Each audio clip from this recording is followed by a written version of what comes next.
Hi అండి అందరికీ. ఈరోజు చాలామంది ఫేవరెట్ స్వీట్ అయిన రసగుల్లా రెడీ చేసుకుందాము. అందుకోసం ముందుగా ఒక మందపాటి గిన్నె తీసుకొని కొంచెం నీళ్ళు పోసుకోవాలి. ఇప్పుడు ఆ గిన్నెలోకి 1 లీటర్ వరకు పాలు పోసుకోవాలి. ఇలా ముందుగా నీళ్ళు పోయడం వల్ల పాలు అనేవి అడుగంటకుండా ఉంటాయి.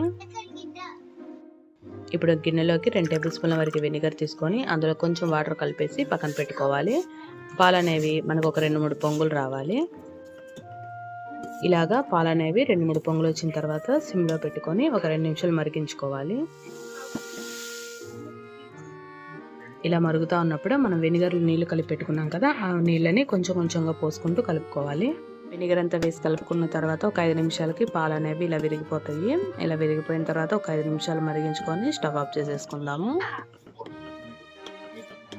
ఇప్పుడు ఒక స్ట్రైనర్ తీసుకొని దాని మీద వీడియోలో చూపిస్తున్న విధంగా క్లాత్ వేసుకోవాలి. ఇప్పుడు ఈ పాల మిశ్రమాన్ని ఈ క్లాత్లో వేసేసుకోవాలి. ఇప్పుడు ఇందులోకి చల్లటి నీళ్ళు పోసుకుందాము. ఇప్పుడు క్లాత్ని గట్టిగా పిండేస్తే ఎక్స్ట్రా వాటర్ అంతా పోతాయి.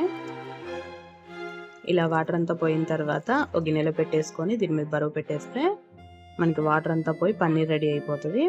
10 నిమిషాల తర్వాత ఇలా పన్నీర్ని ఒక ప్లేట్లో తీసేసుకొని వీడియోలో చూపిస్తున్న విధంగా మెత్తగా అయ్యేంత వరకు ఒత్తుకోవాలి.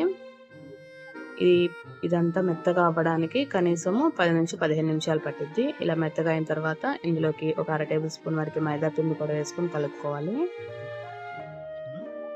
ఇలా సాఫ్ట్గా అయిపోయిన తర్వాత దీన్ని చిన్న చిన్నగా బాల్స్ చేసుకోవాలి. ఎక్కడ క్రాక్స్ అనేవి లేకుండా బాల్స్ చేసుకోవాలి. వీడియోలో చూపిస్తున్న విధంగా 2 అరచేతుల మధ్యలో పిండిని పెట్టేసుకొని ఫస్ట్ గట్టిగా అదుముకుంటూ తర్వాత రౌండ్గా బాల్ లాగా రెడీ చేసుకోవాలి. ఇలాగా అన్ని బాల్స్ రెడీ చేసేసుకొని పక్కన పెట్టేసుకుందాము.